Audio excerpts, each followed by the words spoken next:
रावण दुर्जय शासक सिंहासन पर विराजमान है, जो अहंकार और बेजोड़ शक्ति का प्रदर्शन करता है। मंत्री शांत श्रद्धा में खड़े हैं, सैनिक अटूट वफादारी के साथ उनके चारों ओर खड़े हैं।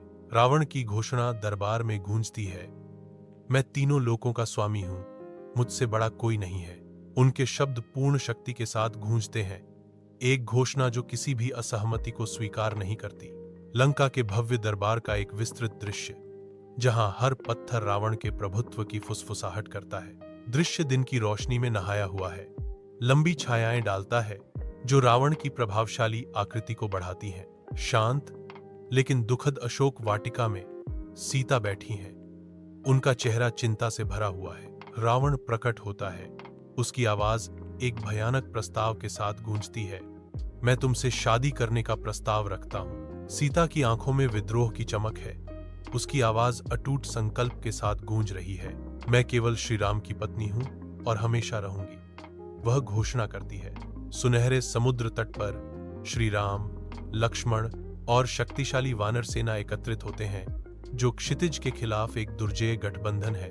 हनुमान भक्ति और शक्ति का अवतार लंका के विशाल महासागर में अपनी महत्वपूर्ण छलांग लगाने की तैयारी कर रहे हैं। श्री राम की आवाज विश्वास और भरोसे से गूंजती है, क्योंकि वह हनुमान को एक पवित्र मिशन सौंपते हैं। तुम मेरी ताकत हो, तुम्हें मेरा संदेश सीता तक पहुंचाना होगा।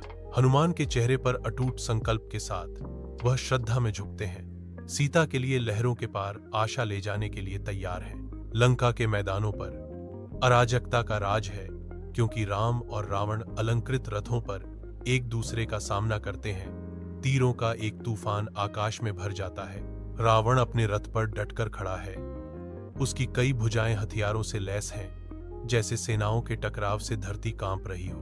वानर सेना और रावण की सेना आगे बढ़ती है, युद्ध के मैदान पर क्रोध का ज्वार उमड़ता है। युद्ध की भयंकर गर्जना के बीच राम और रावण अपनी दिव्य शक्तियों को छोड़ने की तैयारी करते हैं। उनकी आंखें एक भयंकर भाग्यपूर्ण दृष्टि में टिकी हुई हैं। लंका के तबाह रणक्षेत्र में श्री राम विजयी खड़े हैं, उनकी उपस्थिति दिव्य शक्ति का विकिरण कर रही है।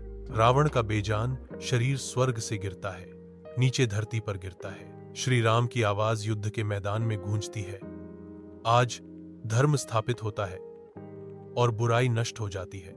देवताओं और ऋषियों, महाकाव्य युद्ध के स्वर्गीय गवाह श्री राम पर प्रशंसा की वर्षा करते हैं। युद्ध का मैदान गहन बदलाव को दर्शाता है, ब्रह्मांडीय व्यवस्था का संतुलन बहाल हो गया।